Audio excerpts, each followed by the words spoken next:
प्रधानमंत्री नरेंद्र मोदी ने आपको बता दें विश्व पर्यावरण दिवस के अवसर पर गुजरात के सूरत से केंद्र और राज्य सरकार की 24 विकास परियोजनाओं का उद्घाटन और शिलान्यास किया।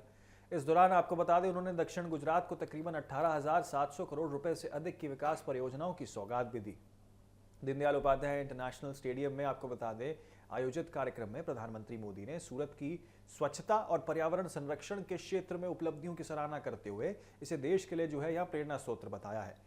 प्रधानमंत्री मोदी ने कहा कि दुनिया इस समय अभूतपूर्व चुनौतियों का सामना कर रही है। कोविड-19 महामारी, विभिन्न क्षेत्रों में जारी युद्ध और इसी के साथ वैश्विक ऊर्जा संकट के नई देशों की अर्थव्यवस्था को प्रभावित किया है।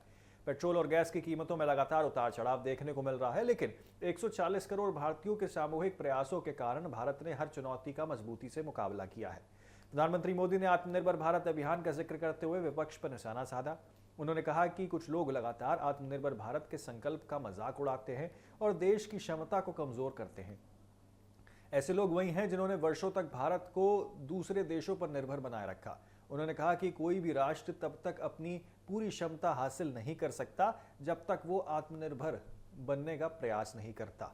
प्रधानमंत्री मोदी ने कहा है कि केंद्र सरकार विकास को सर्वोच्च प्राथमिकता देकर काम कर रही है और यही कारण है कि जनता लगातार भाजपा पर भरोसा जता रही है। उन्होंने हाल ही में विभिन्न राज्यों के चुनावों का उल्लेख करते हुए कहा है कि पश्चिम बंगाल, असम और पुडुचेरी में भाजपा और एनडीए को व्यापक जन समर्थन मिला है।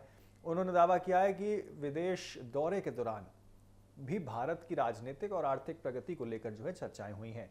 कांग्रेस पर हमला बोलते हुए प्रधानमंत्री मोदी ने कहा कि पिछले 12 वर्षों में पार्टी अराजकता और इसी के साथ अनिश्चितता के माहौल से वो राजनीतिक अवसर तलाशने की कोशिश कर रही है, लेकिन देश की जनता ने हर बार उन्हें जवाब दे दिया है।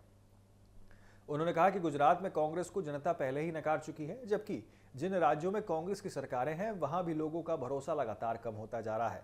प्रधानमंत्री मोदी ने हिमाचल प्रदेश, हरियाणा और पंजाब के स्थानीय निकाय चुनावों का जिक्र करते हुए कहा कि राज्यों में कांग्रेस को जनता का समर्थन नहीं मिल रहा है। उन्होंने कर्नाटक का उदाहरण देते हुए कहा कि वहां भी लोग कांग्रेस सरकार के प्रति लोगों में नाराजगी देखने को मिल रही है और बड़ी भी है, जिसके चलते पार्टी के नेतृत्व परिवर्तन करना पड़ता है। अपने संबोधन के अंत में प्रधानमंत्री मोदी ने कहा कि भारत अब नकारात्मक सोच से बहुत आगे निकल चुकी है। आज का भारत, आपको बता दें, आशावाद, आशंकाओं और इसी के साथ संकल्पों से प्रेरित राष्ट्र है। देश का नागरिक बड़े सपने देख रहा है और उन्हें साकार करने के लिए पूरी प्रतिबद्धता के साथ आगे बढ़ रहा है।